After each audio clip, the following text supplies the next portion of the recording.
আকু এবার মোদি সরকার, আকু এবার মোদি সরকার, আকু এবার মোদি সরকার, আকু এবার মোদি সরকার। রূপহী আমার অসম, ভারতীয়ার সোণৰ অসম, গঢ়িবলে আমি এখন প্ৰগতিশীল সোণৰ অসম। দলে বলে যাওঁ একেলগে পদুমৰ চিনত আকৌ ভোট দিবলে।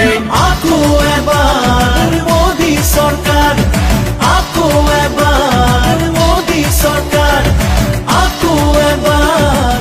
ভাৰতীয় জনতা পাৰ্টিৰ নীতি আৰু আদৰ্শৰ প্ৰতি আকৃষ্ট হৈ আজি ভাৰতীয় জনতা পাৰ্টিৰ নেতৃত্ব তথা সিদ্ধান্ত মৰ্মে আজিৰ পৰা আমি বুথ বিজয় অভিযান আৰম্ভ কৰিছো। আৰু আজি আমাৰ দেৰগাঁও সমষ্টিৰ অন্তৰ্গত 92 বুথ, যিটো মোৰ নিজা বুথ, ভাৰতীয় জনতা পাৰ্টিৰ জিলা সভাপতি হিচাপে এই বুথটোৰ পালক হিচাপেও আমি দায়িত্বত আছো।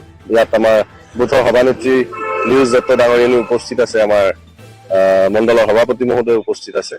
আজি ভাৰতীয় জনতা পাৰ্টিৰ নীতি আৰু আদৰ্শৰ প্ৰতি আকৃষ্ট হৈ আজি এই বিশেষ দিনটোত কেইবাজনো যুৱ প্ৰজন্মৰ উঠি অহা ভৱিষ্যত প্ৰজন্মই ভাৰতীয় জনতা পাৰ্টিত যোগদান কৰিছে।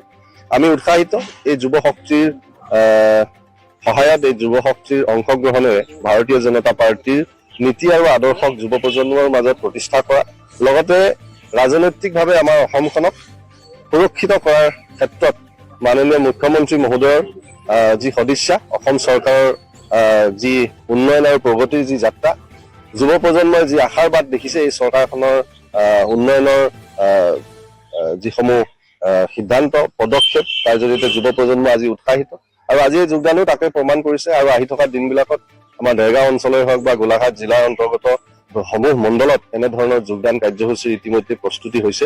যুৱ বন্ধুসকলে আমাৰ সৈতে যোগাযোগ কৰিছে। আহি থকা দিনকেইটাত বহু যুৱ শক্তিয়ে ভাৰতীয় জনতা পাৰ্টিৰ নীতি আৰু আদৰ্শৰ প্ৰতি ভাৰতীয় জনতা পাৰ্টিত যোগদান কৰিব আৰু মাননীয় নৰেন্দ্ৰ মোদীজীৰ নেতৃত্বত চলি থকা কেন্দ্ৰীয় চৰকাৰ আৰু মাননীয় মুখ্যমন্ত্ৰী হিমন্ত বিশ্ব শৰ্মা ডাঙৰীয়াৰ নেতৃত্বত চলি থকা অসমৰ এই মিত্ৰজোঁটৰ চৰকাৰখনক পুনৰ প্ৰতিষ্ঠা কৰাৰ ক্ষেত্ৰত যুৱ প্ৰজন্মৰ এই শক্তিয়ে আমাক উৎসাহ যোগাব।